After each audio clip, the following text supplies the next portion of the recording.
नमस्ते, मैं हूं रवीन गौतम और आप देख रहे हैं ब्लंटली स्पीकिंग। ब्लंटली स्पीकिंग पर हम चर्चा करने जा रहे हैं नवजोत सिंह सिद्धू द्वारा मारे गए अभी चौके और छक्कों की, जो उन्होंने कैंसर जैसी गंभीर बीमारी पे मार दिए हैं।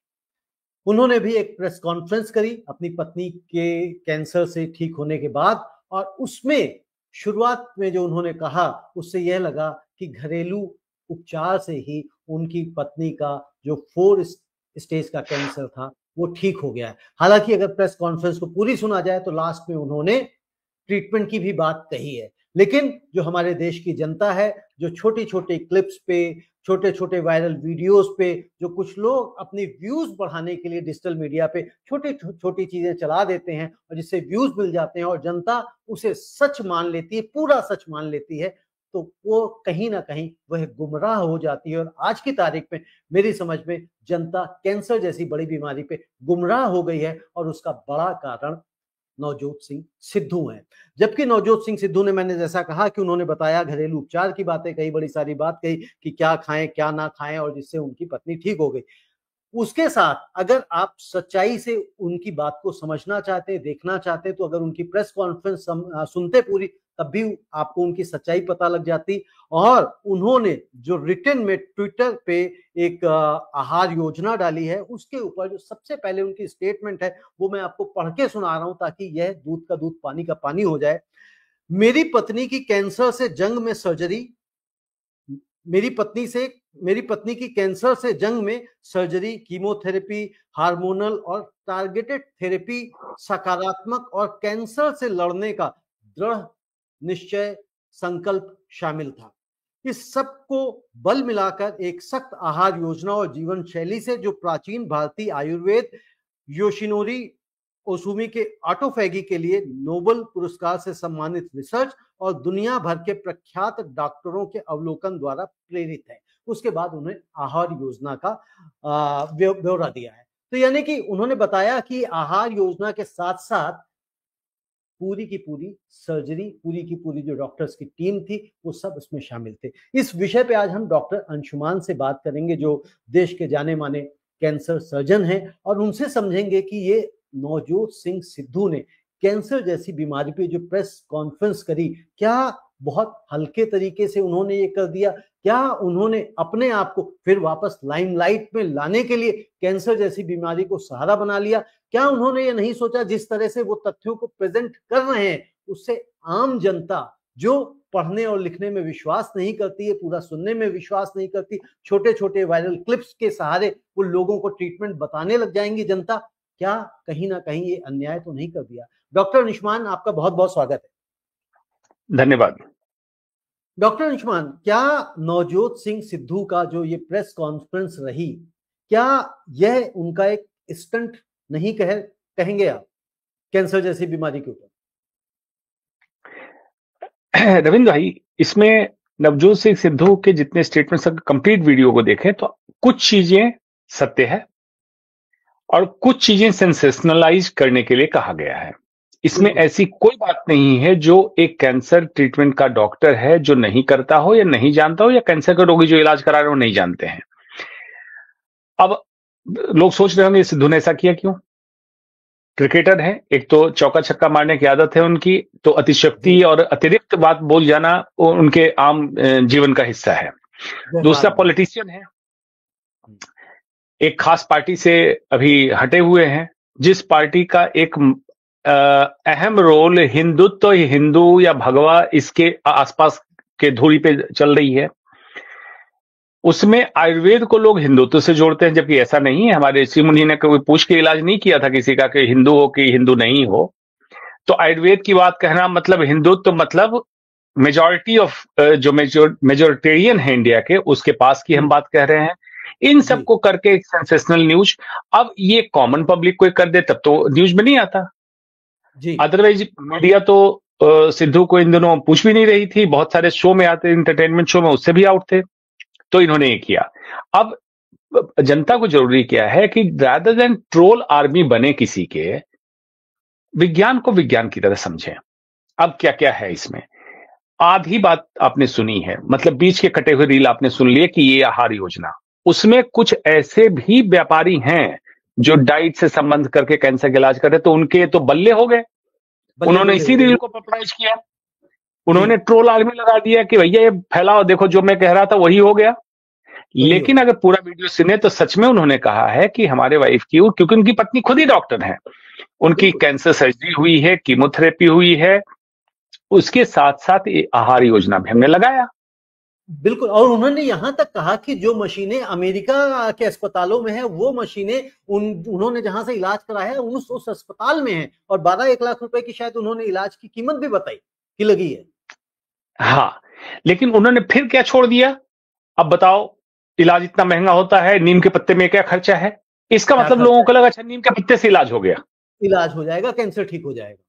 कैंसर ठीक हो जाएगा। तो अब उन्होंने जो जो बात की एक एक करके मैं समझा देता हूं कि दर्शक चलिए, अटेंशन। मैं डॉक्टर साहब एक एक करके मैं पूछना चाहता हूँ, फिर आप उसके बाद कुछ रहेगा तो फिर आपसे पूछूंगा। पहले जी, तो जैसे उन्होंने कहा कि भाई दूध, कार्बोहाइड्रेट्स, व्हीट यानी कि गेहूं, मैदा, रिफाइंड मैदा और रिफाइंड ऑयल जैसी चीजें कैंसर को बढ़ावा देती हैं, इसमें कितनी सत्यता है? 100% सच है ये। ओके। एक एक करके उठाते हैं। जी। दूध मतलब मिल्क प्रोटीन, इन जनरल आप बताइए कि भारत में अगर मैं कहूं कि India is a milk obsessed country, दूध के लिए जितना पागलपन है कहीं नहीं वर्ल्ड में। सही नहीं है। इतने दूध की आवश्यकता अगर होती है तो प्रकृति, मतलब हमारी मां 6 महीने उम्र के बाद भी दूध दे रही होती, गाय भैंस भी दूध दे रही होती, लेकिन बिल्कुल सही ऐसा तो बात। होता नहीं है। जी। तो हम जवान होकर दूध पीते क्यों हैं एज इट इज। दूध वाली चाय हिंदुस्तान में इतनी कॉमन है जो स्वास्थ्य के लिए ठीक नहीं है, साइंस मानता है। जी। वीट में जो ग्लूटेन इंटॉलरेंस की बात आजकल कर रहे हैं, जीएमओ वीट, जेनेटिकली मॉडिफाइड गेहूं जो है, उसके जी। कारण हमारे इंटेस्टिन के अंदर एक रिसेप्टर है, टाइट जंक्शन बोलते हैं, जेनुलिन, ZANULIN, जेनुलिन, उस पर रिएक्ट करता है और लीकी गट कराता है, मतलब हमारी आंत में छोटे छोटे सुराख कर देता है और आंत में गंदी चीजें एब्जॉर्ब होकर में ब्लड स्ट्रीम में जाती है, टॉक्सिन वहां पहुंचता है, कैंसर बढ़ाता है। तो ये ठीक है, जेनेटिकली मॉडिफाइड व्हीट ही मिल रहा है, अनलेस कि आप अपनी खेती करते हैं और आपके पूर्वज के हिसाब से जो खेती चल रही थी बीज वही है और उसी तरह खेती कर रहे हैं, तब तो दूसरी बात है। व्हीट की बात उन्होंने सही कही है। उन्होंने बात कही इंटरमिटेंट फास्टिंग की। इंटरमिटेंट फास्टिंग पे डॉक्टर जैसन फंग, कनाडा का एक नेफ्रोलॉजिस्ट है जो डायबिटीज के लिए इसको पॉपुलराइज किया था कि 16 घंटे की फास्टिंग करो। उससे बेहतर फिर जिस जापानीज इसका नाम लिखा है उनको नोबेल प्राइज भी मिला, उन्होंने ऑटोफेजी की बात कही। जी। ऑटो मीन्स सेल्फ, अपना, फैजी मतलब खा लेना। खाली। तो जो हम एक्स्ट्रा खाना खाते हैं वो हमारे कोशिकाओं के अंदर प्रोटीन, फोल्डेड प्रोटीन, मतलब इस तरह से तार का गुच्छा बना के इस तरह से प्रोटीन हमारे सेल के अंदर जमा हो जाता है। जब ईटिंग विंडो हमारी कम हो जाए, मतलब खाना हम सिर्फ 6 से 8 घंटे के अंतराल में सभी खाना खा लेते हैं, जो भी खाना हमें 6 से 8 घंटे में, और 2 मील ही खाएं, बाकी 16-18 घंटे हम खाना नहीं खाएं, ऑटोफेजी प्रोसेस जनरेट होता है। हर इंसान में हर दिन कैंसर की कोशिकाएं बनती है, लेकिन हमारा डिफेंस सिस्टम उसको मार देता है। ऑटोफेजी यही करता है कि ऑटोफेजी के हिसाब से जो कोशिकाएं नॉर्मल हो रही है उसको मार देती है, और कैंसर मरीज में ऑटोफेजी अगर होने लगे तो कैंसर की कोशिकाएं भी मरने लगती है। लेकिन क्या इतनी कोशिकाएं मर सकती है सिर्फ ऑटोफेजी से कि कैंसर के इलाज की जरूरत नहीं है? Answer is no. नो। जो कुछ व्यापारी लोग कर रहे हैं कि हम सिर्फ खाना ठीक करके कैंसर ठीक करते हैं, आंसर इज नो, क्योंकि उनको मैं चैलेंज कर चुका हूं कि सिर्फ खाने से ठीक करके दिखाओ। खाने को ठीक करके कैंसर के मेन इलाज के साथ साथ रिकवरी बेहतर होगी, रिलैप्स कम होगा और ऐसे मरीज का ओवरऑल आउटकम अच्छा होगा। अब चलिए हल्दी पे जी। बताते हैं। मेरा जी। ही इंटरनेशनल पेपर पब्लिश हुआ है, P53 हाइपरमिथाइलेशन, डीएनए में जो एब्नॉर्मलिटी आती है कैंसर सेल में, उसको वापस करती है हल्दी। तो हल्दी का भी रोल है। जी आगे इसमें जैसे पूछें। उन्होंने ग्रीन ग्रीन टर्मरिक की बात करी है, और जो दूसरी वाली सूखी वाली होती, उसमें फर्क होता है प्रॉपर्टीज में? जी, देखिए मेन कंपोनेंट तो करक्यूमिन है। Curcumin okay. दोनों में मौजूद है, सूखी हल्दी में भी और कच्ची हल्दी में भी। लेकिन कच्ची हल्दी में ओवरऑल जब हमने देखा बायोएबिलिटी, मतलब जो हम खाते हैं हमारे शरीर को कितना मिलेगा, तो कच्ची हल्दी से ज्यादा मिला, नंबर 1। नंबर 2, अगर करक्यूमिन एक्सट्रैक्ट करके कैप्सूल में देते हैं तो उसका इम्पैक्ट कैंसर की कोशिकाओं पे कम हुआ और एज इट इज हल्दी का इम्पैक्ट अच्छा हुआ। कच्ची हल्दी और पकी हुई हल्दी, आमतौर पे सूखी हल्दी को तो हम पाउडर फॉर्म में मसाले में देते हैं, तो गर्म होने के बाद इसकी प्रॉपर्टी कम होने लगती है। और अगर कच्ची हल्दी साथ में कोई फैट मतलब घी या इस और काली मिर्च के साथ लें तो इसका एब्जॉर्प्शन बेहतर हो गया। तो अगर ये कॉम्बिनेशन है तो इसकी प्रॉपर्टी और अच्छी हो जाएगी, इसमें कोई दो मत नहीं है। हम लैब में हम प्रूव कर चुके हैं इसका रोल है जी बिल्कुल। और जो उसके बाद उन्होंने अदरक, दालचीनी, लौंग, हरी इलायची, उसकी भी बात कही कि उसके कंजम्पशन से भी उनको फायदा हुआ। अब देखिए इसमें यही है, मैं एक विज्ञान का विद्यार्थी हूं, जिसका प्रत्यक्ष प्रमाण मिलेगा मैं उसको मानता हूं। अब ये जितनी चीजें हैं, लौंग, इलायची, अदरक में भी गुण है, इसमें एंटीऑक्सीडेंट प्रॉपर्टी है, लेकिन डायरेक्टली एंटी कैंसर प्रॉपर्टी है कि नहीं, इसका कोई अभी तक आधार नहीं आया है। अब समस्या क्या होती, कोविड के समय भी आपने देखा था, काढ़े की परंपरा चली तो दालचीनी, काली मिर्च, इन चीजों का काढ़ा ऐसा हुआ कि लोगों को लीवर फेल तक हो गया। अगर किसी चीज का इफेक्ट है, मतलब किसी चीज में ठीक होने की इसमें असरदारी गुण है, तो उसका साइड इफेक्ट भी होगा। तो इसलिए जो रेकमेंड करते हैं और जो फॉलो करते हैं, दोनों से मेरी गुजारिश है कि डोज मतलब इसकी मात्रा निर्धारित करें तभी लें। कोई भी चीज बिना साइड इफेक्ट के नहीं होती। ऐसा मत समझें कि आयुर्वेद का नाम दे देंगे तो साइड इफेक्ट नहीं होगा, ऑर्गेनिक का नाम दे देंगे साइड इफेक्ट नहीं होगा। इसलिए जिसका रोल है उसका रोल है, पता है, जिसका नहीं पता है उसको आप ले सकते हैं, लेकिन मात्रा सीमित रखिएगा, अदरवाइज उसका साइड इफेक्ट भी आएगा। बिल्कुल, परामर्श तो लेना ही चाहिए, सलाह तो लेनी ही चाहिए कि जो एक्सपर्ट हैं उनसे, क्योंकि बिना उसके आप नहीं लेंगे तो फिर समस्याएं होंगी, जैसा आप कह रहे हैं। क्योंकि कई बार जो ड्राई फ्रूट्स हैं उनके लिए भी कहते हैं ना कि अगर ज्यादा खा लेंगे तो फिर गर्मी करेगा। बिल्कुल, इसमें भी एक चीज बोलते चले, जैसे आयुर्वेद के वैद्य जो हमारे साथ जुड़े होते हैं वो बताते हैं कि दोष और प्रकृति के हिसाब से वो चीजों को रेकमेंड करते हैं। इसलिए कोई सिंगल फॉर्मूला सबके ऊपर वही कारगर कर जाए, ठीक नहीं है। तो बेहतर है कि आयुर्वेद की कोई चीज लेने तो आयुर्वेद के वैद्य के पास जाइए, डिग्रीधारी वैद्य के पास जो पढ़ा लिखा हो, और उससे अपने प्रकृति दोष का अवलोकन कराइए, फिर चीजों को इस्तेमाल चालू कीजिए तो बेहतर रहेगा। इसी के ऊपर जब मैं एक छोटा सा एक कहानी सुनाना चाहता हूं, और वो आप बेहतर जानते होंगे, क्योंकि मेरे एक मित्र बता रहे थे कि भाई किसी व्यक्ति, मेरे जैसा व्यक्ति जो जल्दबाजी में रहता है, तो वो वैद्य जी के पास गया, आप जैसे व्यक्ति के पास, और उन्होंने कहा कि भाई मेरी गाय को ये तकलीफ है। तो उन्होंने कहा नीला थोथा ठंडे पानी में दे देना, गर्म पानी में दे देना।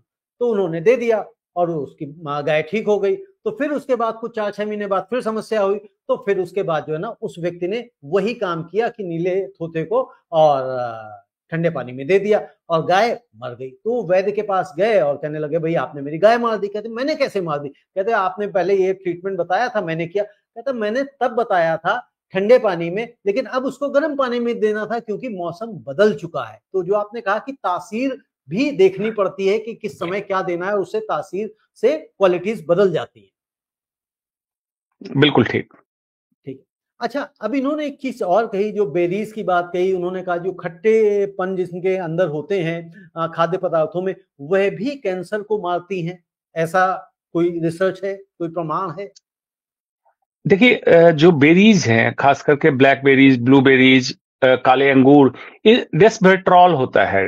रेस्वेट्रॉल पे भी टाटा मेमोरियल हॉस्पिटल का रिसर्च है, कॉपर रेस्वेट्रॉल का कॉम्बिनेशन जो कैंसर के क्रोमोजोम फ्रेगमेंट मतलब टूटते हैं तो दूसरी जगह जाके नए नॉर्मल सामान्य कोशिकाओं को दूषित ना करें और फिर से कैंसर रिलैप्स ना, इसमें इसका रोल आ गया है, इस्टेब्लिश हो गया है। तो बेरीज का रोल है। बेरीज में एंटीऑक्सीडेंट प्रॉपर्टी है।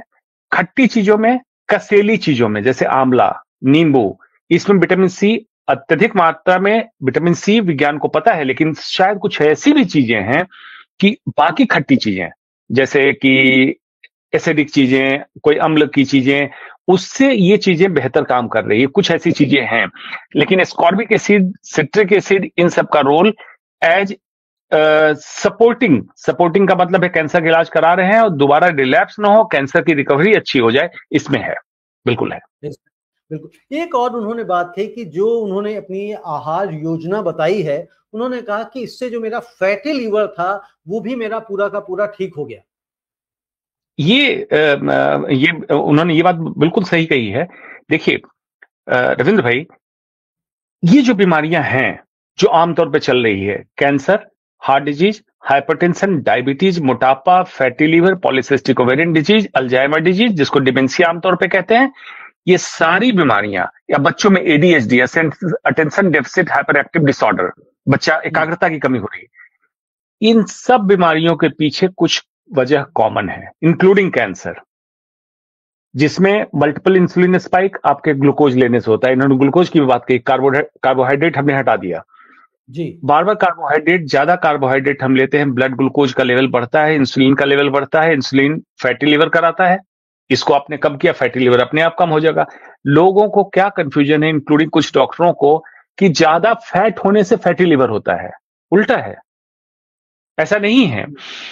इंसुलिन के बार बार ज्यादा होने से ग्लूकोज की मात्रा को इंसुलिन धकेल के फैट में जमा करता है, लिवर में जमा करता है, लिवर उसको हैंडल नहीं कर पाता, उसको कन्वर्ट करता है फैट में। जैसे अल्कोहल, अल्कोहल की एक लिमिट तक की मात्रा, जैसे 12 ग्राम ऑफ अल्कोहल तक तो लिवर हैंडल कर सकता है 24 घंटे में, लेकिन उससे ज्यादा अगर होगा तो फैटी लिवर होता है, alcohol related fatty liver disease. इसी तरह से शुगर की मात्रा अगर ज्यादा हो जाएगी तो लिवर हैंडल नहीं कर पाता है, उसको फैट कन्वर्ट करके जमा कर लेता है, जिसको कहते हैं फैटी लिवर। ये होता है इंसुलिन की वजह से। तो ये रास्ते कॉमन है। मोटापा कम हो जाएगा, विसरल ओबेसिटी मतलब पेट की चर्बी कम हो जाएगी अगर ये डाइट प्लान फॉलो करेंगे।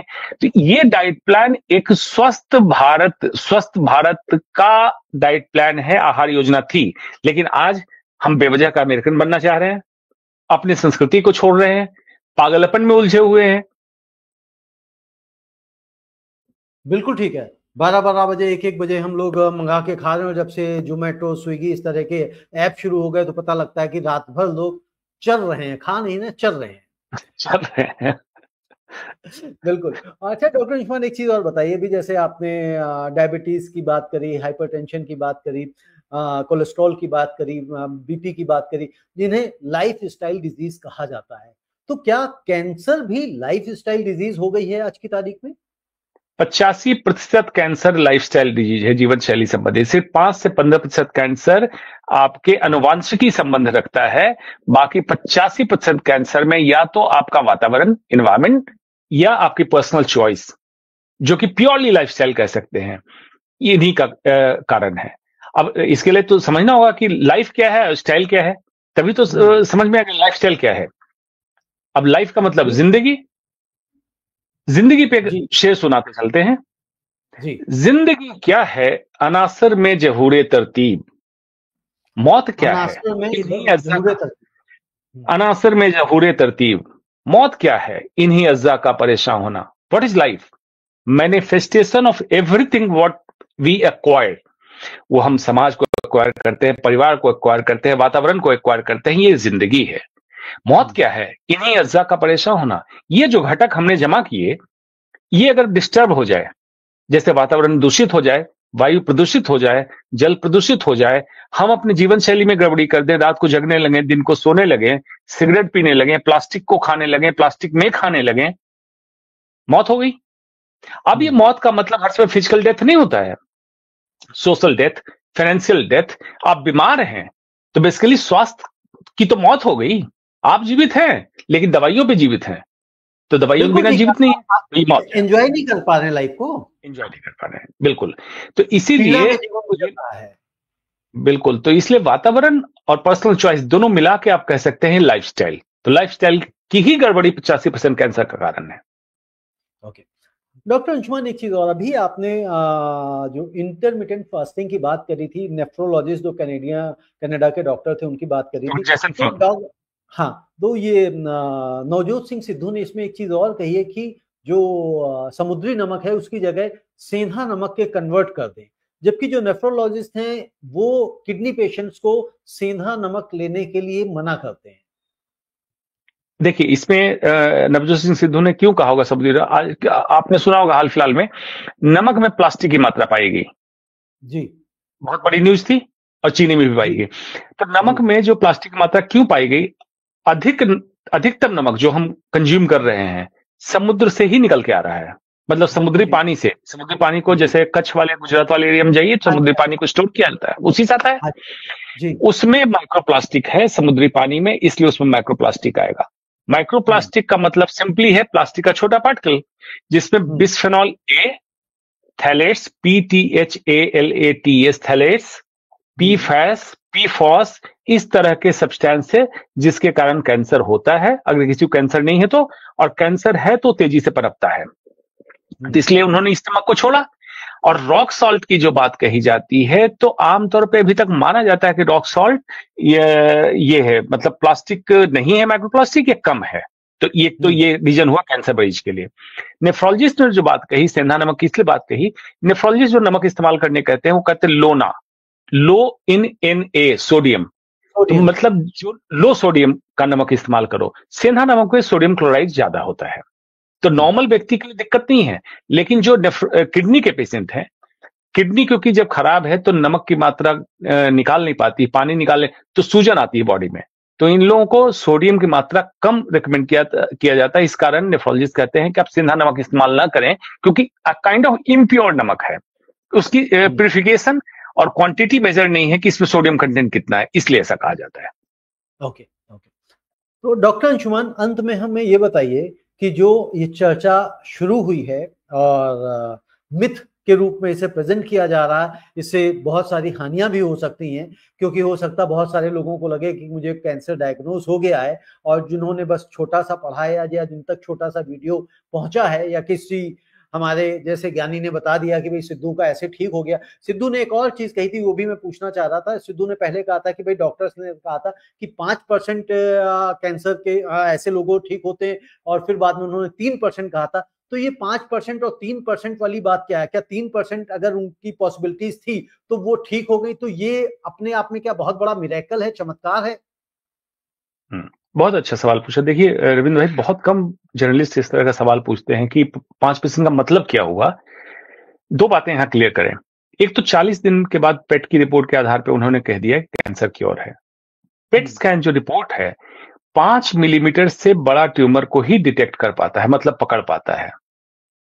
तो 40 दिन के बाद पेट रिपोर्ट नॉर्मल है, इसका मतलब ये होता है कि डिटेक्टेबल कैंसर नहीं है, मतलब 5 मिलीमीटर से ऊपर का ट्यूमर नहीं है। रोगी को हम लोग फॉलो करते हैं 2 साल कम से कम, नहीं तो 5 साल। अगर 5 साल के बाद भी पेट रिपोर्ट नॉर्मल आए तो हम मानते हैं कैंसर क्योर है। तो इतनी जल्दी कैंसर को cure declare as a doctor हम लोग नहीं करते हैं, पहला। दूसरा, 5% 3% ये डॉक्टर नहीं कहता है। क्यों नहीं कहता है, उसका कारण समझिए। जब कोई स्टडी होती है, कोई रिसर्च बनता है, तो उदाहरण के तौर पे 1 लाख मरीज का डाटा हमने जमा किया। 1 लाख मरीज में से हमने देखा कि सिर्फ 5% मरीज 5 साल तक कैंसर फ्री जीवित रहे। इस स्टेज में 5,000, मतलब 5,000, 1 लाख में 5,000 मरीज 5 साल तक जीवित रहे, तो इसको हम कहते हैं सर्वाइवल रेट इज 5%। ओके। अब लोग क्या समझते हैं, डॉक्टर ने कहा 5%, इस स्टेज के लिए सर्वाइवल रेट 5%। हाँ, लोग ये समझते हैं आप हो सकता है 5,000 में आ जाए, तो 5,000 में आ जाएंगे तो आप 5 साल तक कैंसर फ्री होंगे, इसकी तो गारंटी हो गई। लेकिन डॉक्टर से अगर पूछा जाए कि भाई डॉक्टर साहब एक बार बताओ कि 5% जो कहो तो मैं 5% में हूं कि 95% में हूं, तो डॉक्टर कहेगा मुझे नहीं पता है, ये तो आपकी बॉडी कैसे रिएक्ट करती है 5 साल बाद पता चलेगा। इसको हम कहते हैं स्टैटिस्टिक्स, मेडिकल स्टैटिस्टिक्स, मतलब चिकित्सा विज्ञान की सांख्यिकी। इसको समझने के लिए चिकित्सा विज्ञान को समझना जरूरी है। ऐसा 5% कुछ नहीं होता कि 5% मतलब चांस है कि मैं जिंदा रहूं, ऐसा नहीं। 95% नहीं है, बिल्कुल बिल्कुल। हाँ। तो मतलब ये जो आंकड़ों की बाजीगरी कह लें इसको, यानी कि आंकड़ों को, नंबर्स को आप कैसे समझ रहे हैं, ये समझना बहुत जरूरी है। मतलब ये बिल्कुल सही बात है, दर्शकों को समझना चाहिए कि जब भी डॉक्टर 5% या 10% की बात करता है तो इसका मतलब यह नहीं है कि 90% आपके चांसेस नहीं है। जी नहीं। आमतौर पे रविंद्र साहब ऐसा है कि डॉक्टर इस तरह का स्टेटमेंट नहीं देता। उसका रीजन क्या है, मेडिकल साइंस एक साइंस है, विज्ञान के आधार पर चलता है। दूसरा, मेडिकल साइंस मैथमेटिक्स नहीं है कि 2 + 2 4 ही होगा। ये इसका एल्गोरिथम लीनियर नहीं चलता है कि इस मरीज का आउटकम कैसा रहेगा, इलाज मरीज का स्वास्थ्य, मरीज की रहने सहने की जीवन शैली, बहुत सारी चीजों पर निर्धारित होता है। इसलिए ये कहना एस्ट्रोलॉजर का काम होना चाहिए कि आप कितने % चांस से जिएंगे। मेडिकल साइंस में इसकी पढ़ाई हुई नहीं है। जी जी जी, बिल्कुल ठीक है। और शायद यही कारण है कि जो पुराने जमाने की जो बातें सुनते हैं कि राजाओं के साथ में वैद्य के साथ में एस्ट्रोलॉजर भी होते थे, ज्योतिषी गणना से भी चीजों को देखा जाता था। बिल्कुल बिल्कुल। अब एक चीज, अब इसको कंक्लूड करना चाहता हूं मैं, तो यानी कि एक चीज अब यहाँ पे दर्शकों के लिए मैं जानना चाहता हूं कि यदि किसी को कैंसर डिटेक्ट होता है, तो वो कैंसर जब डिटेक्ट होता है तो उसके ट्रीटमेंट जो एलोपैथी में है, उस ट्रीटमेंट को लेने के साथ साथ जो आहार योजना होती है, जो आप लोग भी, आपने कहा कि हम लोग भी बताते हैं, गाइड करते हैं, तो उन दोनों को मिला के हम जल्दी से रिकवरी एक्सपेक्ट कर सकते हैं।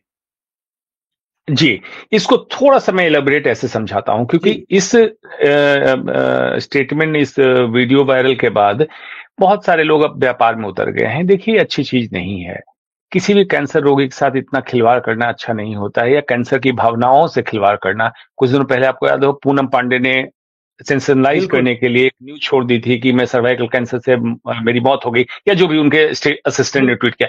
गलत है। जिस रोगी को कैंसर हो, उस रोगी की हालत मनोदशा समझिए क्या होता। अब कुछ व्यापारी कह रहा है पानी से कैंसर ठीक कर रहा हूं, कोई गौमूत्र से ठीक कर रहा है, कोई कह रहा है खाने से ठीक कर रहा हूं, और यूट्यूब पे वायरल हो रहा है। देखिए, गलत है।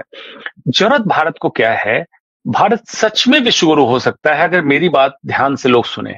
मॉडर्न मेडिसिन हम विदेश से लेके आए, होम्योपैथ हम विदेश से लेके आए, जर्मनी से आया। 2 विधा, 4 और विधाएं भारत की अपनी है। आयुर्वेद, सबसे पुराना मेडिकल का सिस्टम आयुर्वेद सिस्टम हमारे भारत की परंपरा में है।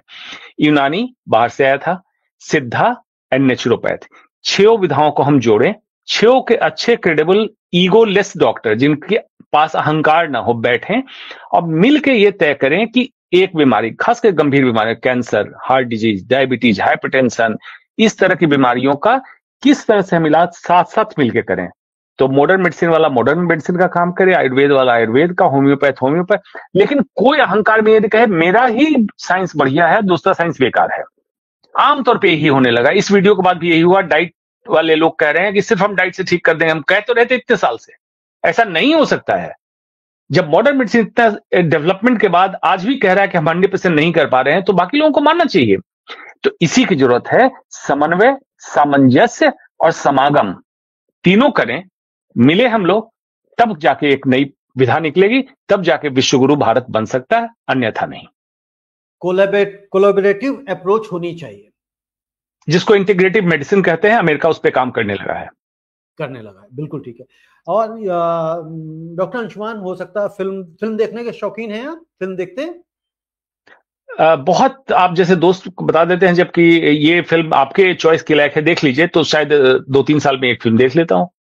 चलिए, तो एक फिल्म है आई वॉन्ट टू टॉक, अभी लेटेस्ट रिलीज है, और वो एक कैंसर सर्वाइवर के ऊपर बनी है। हालांकि जो दर्शक मनोरंजन के लिए देखने फिल्म जाना चाहते हैं तो वो ना ही जाएं, क्योंकि उनको मनोरंजन यही नहीं मिलेगा। लेकिन जो इंस्पिरेशन के लिए देखना चाहते हैं वो जरूर देख सकते हैं। तो उसमें डॉक्टर अंशुमान, जो जिस व्यक्ति ने रोल, अभिषेक बच्चन ने उसका रोल अदा किया है कैंसर सर्वाइवर का, तो उसे बोला गया था कि 100 दिन आपकी लाइफ है ज्यादा से ज्यादा, लेकिन वो शायद 10,000 या 15,000 दिनों से ज्यादा जीवित रहा, और अभी भी वो जीवित था। लेकिन उसकी सर्जरीज 18 से 19 सर्जरीज करी, एक के बाद एक सर्जरीज वो होती गई और वो कराता गया। उसके ऊपर मतलब डॉक्टर ने, जो मतलब टॉप के जो कैंसर सर्जन ने, उनके ऊपर, उसके ऊपर एलिगेशन लगाया, इल्जाम लगाया कि भाई तुम डॉक्टर को मैनिपुलेट करते हो सर्जरीज करने के लिए।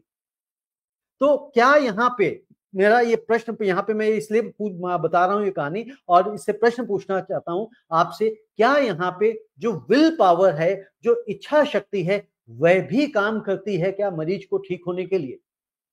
100%। इस पे बहुत सारे रिसर्च पेपर आ चुके हैं कि जो स्ट्रॉन्ग विल पावर के हैं, पॉजिटिव थिंकिंग के लोग हैं, एक जो पढ़ना चाहे वो पढ़ सकते हैं, न्यूरो साइंटिस्ट की ने किताब लिखी मैजिक माइंड। मतलब जो हमारा मैनिफेस्टेशन होता है, ब्रेन कैसे उसके लिए काम करता है, reactive oxygen species, oxidative critical body का कैसे कम होने लगता है, इससे रिकवरी में मदद मिलती है। जो रोगी पॉजिटिव सोच के साथ और आगे चलने लगता है, उसमें उसके आउटकम में और जो क्रिब करता रहता है उसके आउटकम में जमीन आसमान का अंतर है। इसमें क्या है जरूरत? डॉक्टर पे ट्रस्ट करें, ब्लाइंड ट्रस्ट ना करें। जैसे गीता में कृष्ण ने कहा, अर्जुन तुम जो मैं कहता हूं मान लो। तो अर्जुन ने शास्त्रार्थ किया और 18 अध्याय गीता के लिख दिए गए। इसका मतलब क्या था? ऐसा नहीं अर्जुन मना कर रहा था उसकी बात मानने से, लेकिन डिबेट तो करो, तो डॉक्टर से डिस्कस कीजिए। डिस्कस करके अगर वाकई आपको ऑन्कोलॉजिस्ट के रूप में कृष्ण मिले तो अर्जुन बनिए, उसको सारथी बना दीजिए। डॉक्टर साहब आप लेके चलिए रथ, और आप फोकस हो जाइए कि मुझे इस कैंसर से लड़के निकलना है। और ये कृष्ण अर्जुन की जोड़ी में सफलता मुकाम पे पहुंचेगी, इसमें कोई दो मत नहीं है। डॉक्टर अंशुमान, क्या होता है जब हम टीवी पे डिबेट करते हैं तो टाइम लिमिटेड होता है, तो उसी टाइम में हमें रैप अप करना पड़ जाता है। लेकिन जब हम सोशल मीडिया या डिजिटल मीडिया प्लेटफॉर्म पे होते हैं तो टाइम हमारे पास काफी हो सकता है। हालांकि बहुत सारे लोग कहते हैं कि थोड़ा सा छोटा होना चाहिए, ये होना चाहिए, लेकिन जब क्वेश्चंस आ जाते हैं तो फिर हम क्या करें? तो अभी तो मैंने कहा था कि आखिरी क्वेश्चन है, लेकिन अब आपने कहा कि डॉक्टर्स के ऊपर ब्लाइंड ट्रस्ट ना करें। तो यह जो आपने कह दिया कि डॉक्टर्स के ऊपर ब्लाइंड ट्रस्ट ना करें, तो फिर कैसे करें? और जो आपने कहा कि डिबेट करें, डॉक्टर से पूछें, तो कई बार ये भी आप समझ लीजिए कि जो पेशेंट है या जो व्यक्ति है उसके पास इतनी खुद की क्षमता या कैपेसिटी नहीं होता है कि वो डॉक्टर से बहुत ज्यादा प्रश्न पूछ सके। क्यों? बिल्कुल क्षमता होनी चाहिए। अब क्या है, होनी चाहिए बट होती नहीं है। सवालिया निशान न करते हुए मेडिकल साइंस की पढ़ाई डॉक्टर ने की है, जी। तो आप अज्ञानता जताते हुए आप जानने के लिए कि डॉक्टर साहब ये करना है तो क्यों करना है। देखिए रविंद्र भाई, डॉक्टर पेशेंट रिलेशनशिप में आप उस डॉक्टर को नहीं जानते हैं, डॉक्टर आपको नहीं जानता था, आप गए। अच्छा, अब बताइए दुनिया की सबसे कॉमन लैंग्वेज कौन सी है? कौन सी है? बताइए, गेस कीजिए। इंग्लिश, हिंदी, पारसी, पर्सियन, उर्दू, कौन सी लैंग्वेज सबसे? इंग्लिश है common body language. Language. Body language, okay. Body language. तो जब दो व्यक्ति, अनजान व्यक्ति भी एक दूसरे से मिलता है तो बॉडी लैंग्वेज से हम समझ जाते हैं कि सामने वाला ट्रस्टवर्दी है कि नहीं। मोटे मोटी तौर पे वो तो ड्यू कोर्स में आपको पता भी चलता है। बोल रहा है तो इसकी बात में सच्चाई कितनी है। अगर डॉक्टर पेशेंट रिलेशनशिप बिल्ड करना है तो अच्छा, बॉडी लैंग्वेज क्या है? इनेट है। आप कैसे पता चल जाता है? आप तो शेर को कभी देखे नहीं, लेकिन शेर के गुर्रापन से आपको पता चल जाता है वो अटैक करेगा। कुत्ता गुर्राने लगता है, काट लेगा। कैसे पता चलता है? या इंसान को देखकर कुत्ता भौंकने लगता है, तो मतलब इंसान की बॉडी लैंग्वेज इनेट हमारे पास पावर है रीड करने की। तो बॉडी लैंग्वेज रीड करें और डॉक्टर को ट्रस्ट करते हुए से मतलब है कि विश्वास जताते हुए आप सवाल पूछिए, जो दुविधा है पूछिए। या तो मरीज दो ही स्तर पे, जो एक आपने बात कही पूछने की हिम्मत नहीं है, या ऐसा पूछेंगे जैसे डॉक्टर को नौकर समझ रहे हैं कि हमने फीस दे दी अब तो तुम्हारी बैंड बजाऊंगा, तो फिर डॉक्टर नहीं बताएगा आपको।